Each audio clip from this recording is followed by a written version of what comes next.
បាទសួស្តីបងតកតងទៅនឹង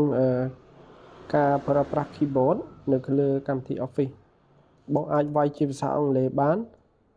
ទោះបីបង select font ខ្មែរក៏បងវាយចេញទៅអង់គ្លេសអញ្ចឹងមូលហេតុគឺដោយសារ keyboard បងអាចត្រឡប់ចូលទៅមើល keyboard ថាយើងត្រូវរើស keyboard មួយណាឲ្យត្រូវអញ្ចឹងជាដំបូងចូលទៅ setting scroll មកខាងក្រោមមានពាក្យថា system and update បន្ទាប់ពីហ្នឹងយើងចូលទៅពាក្យតា language input ហើយ default keyboard អូខេយក default keyboard បន្ទាប់ពីហ្នឹងកន្លែង Microsoft keyboard ហ្នឹងគឺយើងចូលទៅ add ភាសាបាទក្នុងនេះមានតែភាសាអង់គ្លេសដូច្នេះហើយតម្រូវឲ្យយើង add ភាសាខ្មែរមួយទៀត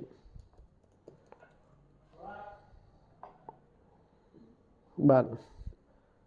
បន្ទាប់ពីយើងដាក់ខ្មែរកន្លែងនេះគឺមានខ្មែរ original និងខ្មែរអញ្ចឹងយើងយកខ្មែរយើងអត់យកខ្មែរ original ទេយើងទទួលបាន keyboard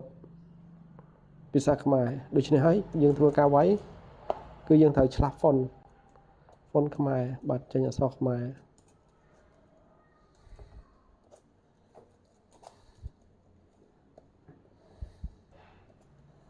បាទបន្ទាប់ពីហ្នឹងការប្រើប្រាស់ keyboard នៅលើអេក្រង់គឺយើងដូរភាសាគឺនៅខាងលើនេះបងកន្លែង space ហ្នឹងយើងអាចចុច select ឲ្យជាប់មកហើយយើងអូសឆ្វេងអូសស្ដាំចេញមកបាទយើងអង់គ្លេសយើងបដូរទៅរុញមក